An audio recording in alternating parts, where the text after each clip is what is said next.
नास्तिक और आस्तिक दो बात है। जिसको धर्म से कुछ लेना देना नहीं है, अपनों से कुछ लेना देना नहीं है, धर्म के विमुख रहना है, वह नास्तिक है। आस्तिक कौन? जिसके पास श्रद्धा है, जिसके पास प्रेम है, जो झुकना जानता है, जो विनय जानता है, जिसको धर्म में अति और अति लगाव है, वो आस्तिक है। आत्मवत् सर्वभूतेषु, जो दूसरों को अपने जैसा मानता है, वो आस्तिक है। दो व्यक्ति है, संयोग से कुछ मित्रता हो गई चलते चलते, तो दोनों व्यक्ति रास्ते में वार्तालाप कर रहे हैं।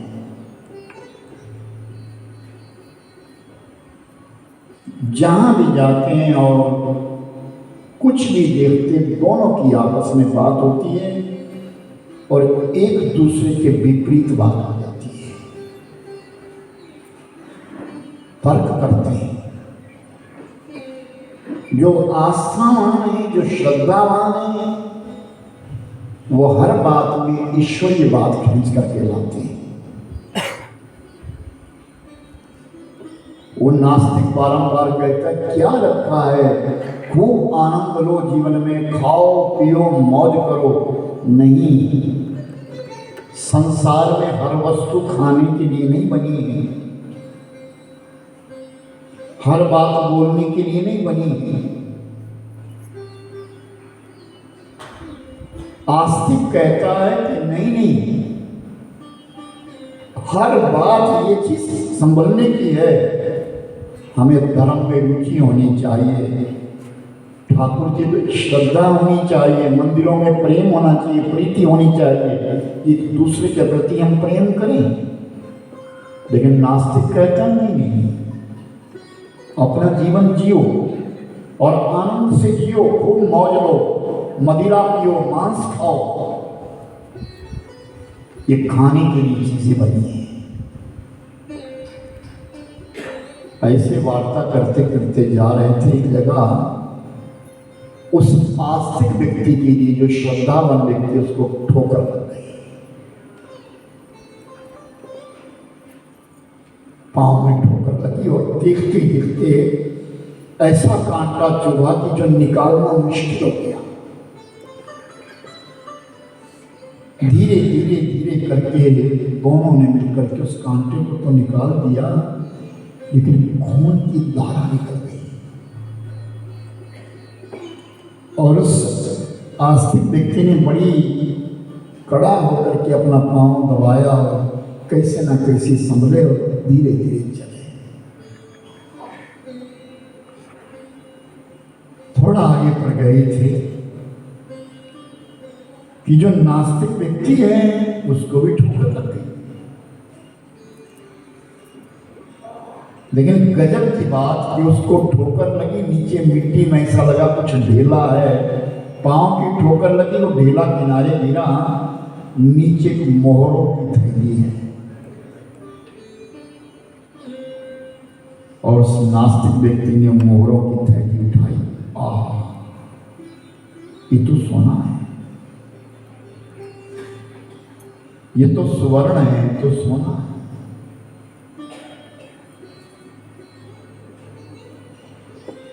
अब दोनों की आपस में फिर तर्क वितर्क हो गया।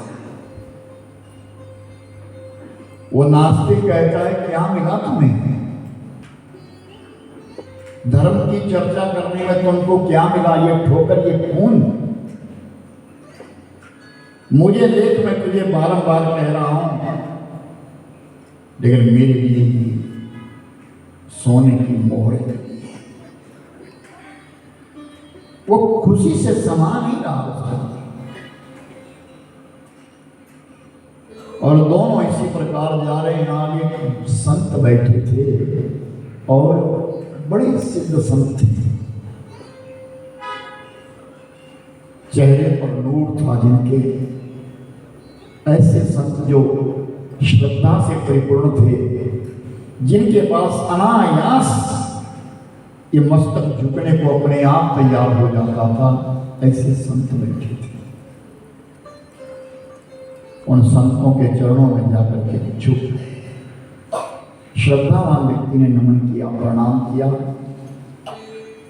उनके देखे देखे उस नास्तिक ने प्रणाम करना नहीं चाहता था, लेकिन फिर भी उसको करना पड़ा। दोनों बैठ गए। और श्रद्धावान व्यक्ति को कुछ कहा नहीं।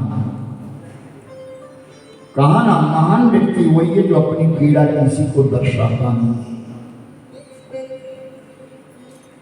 याद रखना, सबके सामने अपना दुखड़ा मत रोइए। यहां सबके अंदर दर्द नहीं होता। दुखी व्यक्ति के सामने अपना दुखड़ा रोइए, गुरुवर के सामने अपना दुखड़ा रोइए, भगवान के सामने अपना दुखड़ा रोइए। किसी नास्तिक व्यक्ति के सामने अपना दुखड़ा रोगे तो तुम्हारा मजाक उड़ाएगा।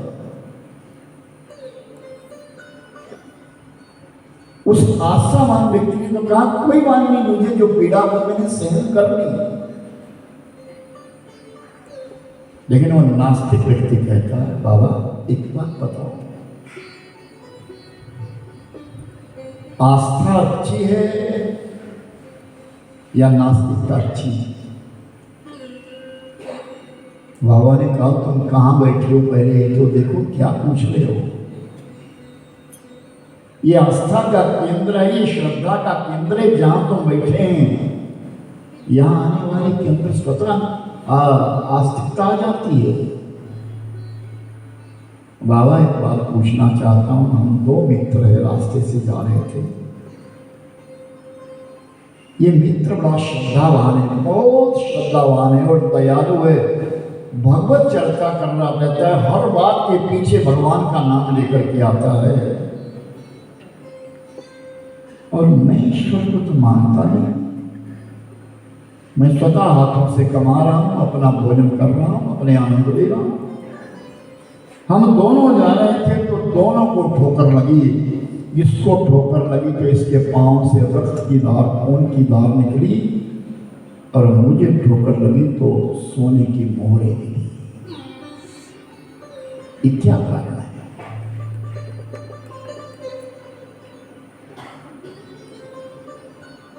बाबा कहते, सुन, जो व्यक्ति श्रद्धावान व्यक्ति है, ये कभी संतों की शरण ली है इसे,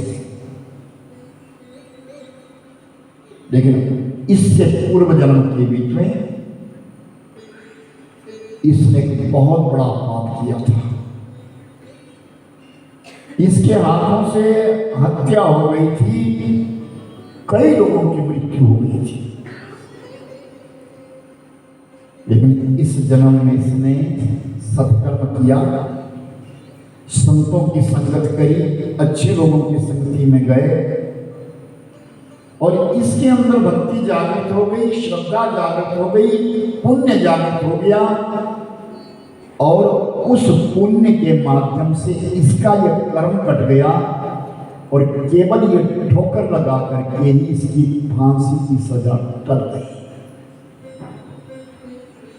वरना इसको इस जीवन में फांसी होनी थी। इससे कोई ऐसा कर्म बनना था कि इसको फांसी होनी थी, लटकना था फांसी के ऊपर, क्योंकि इससे अपराध हुआ है। लेकिन इसके अंदर आस्तिकता आ गई है, भगवान ने इसे छुड़ा दिया। और तू क्या कह रहा है कि मुझे ठोकर लगी और ये मोहरें मिली? तूने पूर्व जन्म में बहुत बड़ा पुण्य कमाया था, दानी था तू, इसलिए तो अच्छे कुल में उत्पन्न हुआ, सुंदर हुआ, तू राजा बनना था, लेकिन तूने ना इस जन्म में नास्तिकता अपना ली, अपराध कर लिए, अपना पुण्य खो दिया और भगवान ने तेरे लिए एक मोहरों की थैली देकर के बचा दिया, अन्यथा तू राजा होता था। अगर हम सत्कर्म करते हैं, पुण्य कर्म करते हैं मेरे भाई बहन, तो कहीं ना कहीं वो हमको फल देता है। और तेरी मेहरबानी का है वो जीतना, उस मालिक ने कोई कमी थोड़ा रखी है। वो तेरी मेहरबानी का है वो जीतना, जिसे मैं उठाने के काबिल नहीं हूँ। तेरी मेहरबानी का है वो जीतना, जिसे मैं उठाने के काबिल नहीं हूँ। मैं आ तो गया हूँ मगर जानता, मैं आ तो गया हूँ मगर जानता हूँ। मैं सर को झुकाने के काबिल नहीं, तेरी मेहरबानी का है वो जीतना, जिसे मैं उठाने के काबिल नहीं हूँ।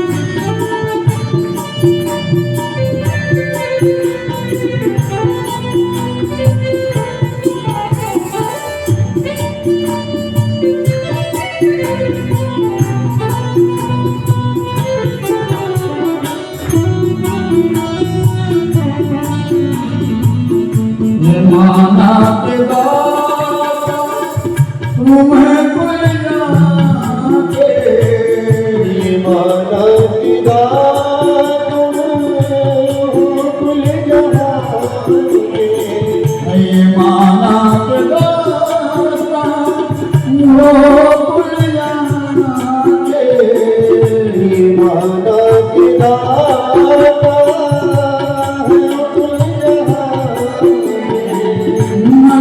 झोली कैसे फैलाऊं आगे, मगर झोली कैसे फैलाऊं आगे, जो पहले दिया कुछ कम नहीं है, जो पहले दिया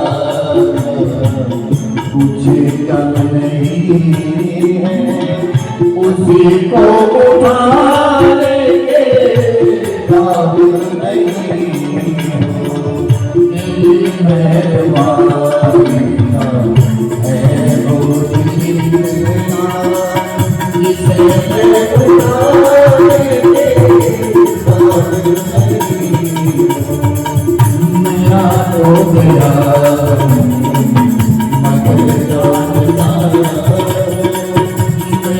हो गया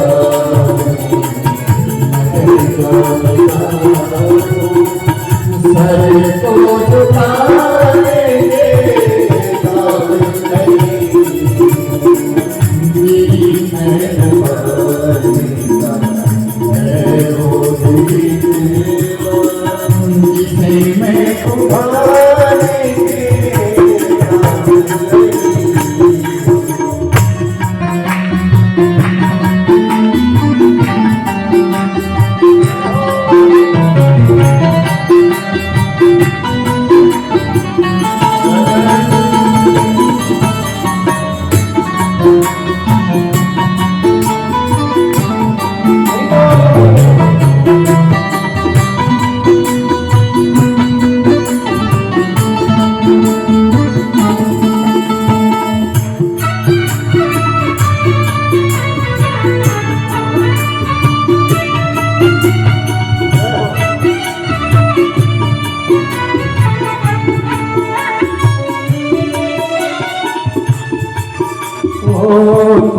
में आवाज़ी मुझे मनानी, मेरे अदा की मुझे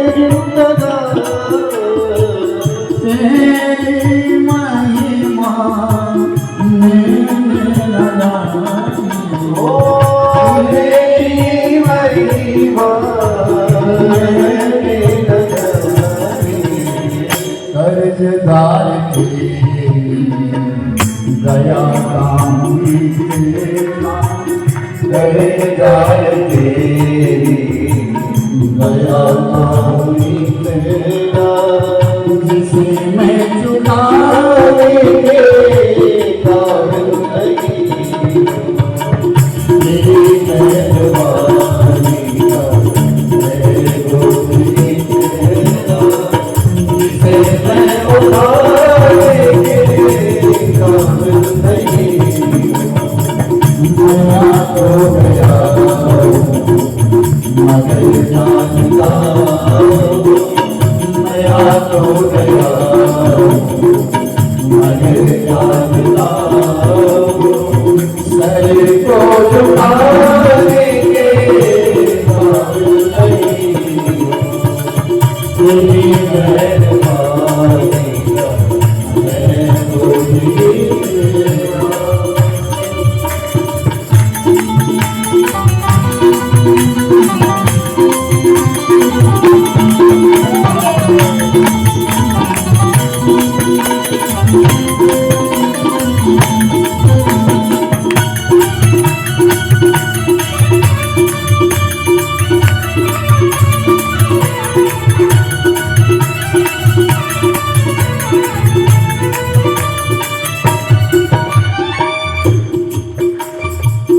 जमाने की चाहत में तुझको मिटाया, जमाने की चाहत में तुझको मिटाया, तेरा नाम है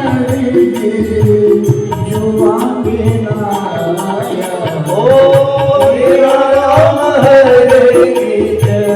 जुबान पे लाया। क्या करता रहा, अपनी गृहस्थी में इतना उलझ गया कि तेरा नाम भी अपनी जुबान पर नहीं ले सकता। सुबह शाम घंटी तो बजाते हैं, लेकिन क्या श्रद्धा है? उस घंटी बजाने में श्रद्धा है? नहीं। जमाने की चाहत में खुद को मिटाया, जमाने की चाहत में तुझको मिटाया, तेरा नाम है जुबान पे लाया, तेरा नाम है जुबान पे लाया। गुनहगार हूँ खतावार हूँ, गुनहगार हूँ खतावार हूँ तुम्हें मोती काबिल नहीं हो,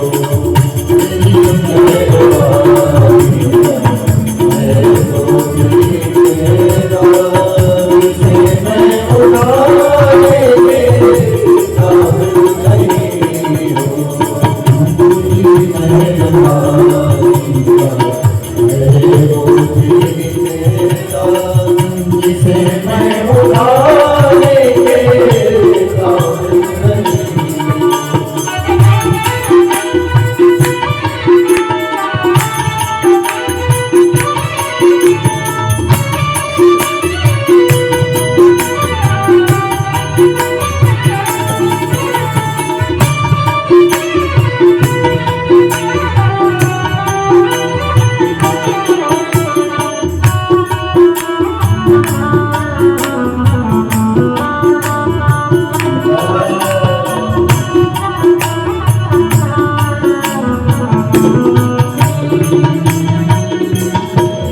यही मांगता हूँ सर को झुका लूं, यही मांगता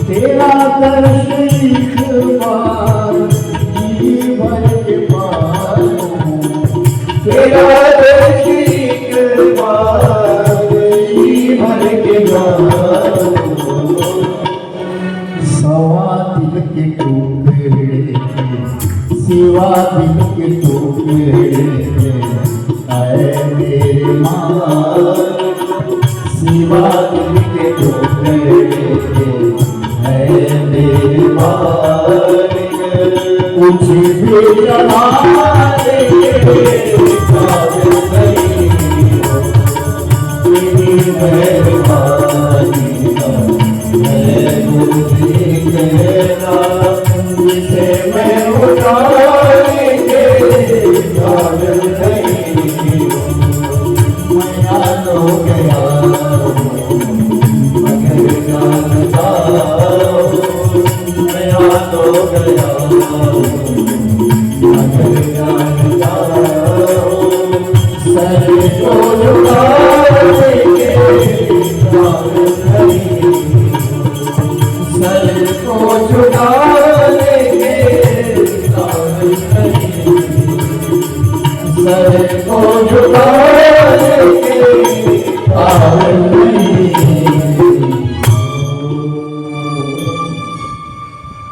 एक पंढरपुर नामक स्थान, नाला जी ने इस भक्तमाल के बीच में बड़ी सुंदर कथाएं लिखी है, भक्तों का जागरण किया है, भक्तों के बारे में बताया कि भक्त कैसे कैसे हुए। पंढरपुर एक लक्ष्मीदत्त नामक ब्राह्मण थे, उनके घर में एक पुत्र पैदा हुआ।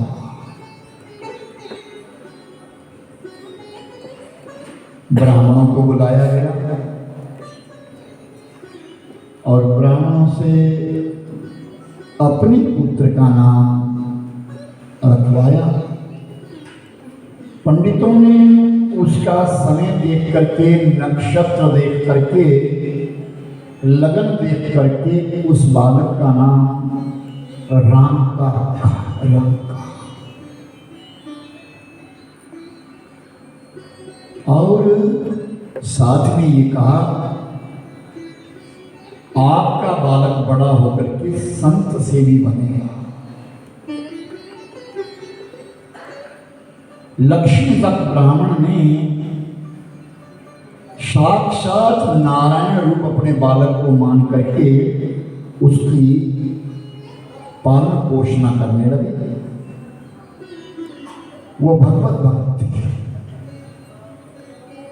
संवत 1347 का ये कथा लिख रहे हैं कि रामका का जन्म जिस समय पंढरपुर में हुआ, उसी समय में उसी पंढरपुर के दूसरे कोने के ऊपर एक ब्राह्मण के घर, जिन ब्राह्मण का नाम हरिदेव था, उनके घर में कन्या जन्मी और ज्योतिषियों ने उस कन्या का नाम बांका रखा। लक्ष्मीदत्त ब्राह्मण के पुत्र का नाम रामका और हरिदत्त ब्राह्मण के पुत्री का नाम बांका। रामका और बांका दोनों बालक बढ़ने लगे। गरीबी बहुत है, कुछ क्षेत्रों में निर्धनता आज भी छलक रही है। अहोभाग्य तो हमारा हिमाचल वासियों का है, यहाँ सर्व संपन्न है। यहाँ किसी के कोई कमी नहीं, सबके घर के बीच में भोजन पदार्थ है, सबके सर के ऊपर छत है। पूरे हिमाचल के बीच में कहीं कोई ऐसा नहीं लगता कि जो निर्धन हो, जिसके यहाँ चूल्हा ना जलता हो, ऐसा कोई लगता नहीं। ये मैं तो दावे से कहता हूँ, इस बात को हर जगह कहता हूँ। एक तो भारतवर्ष में जन्म लेना,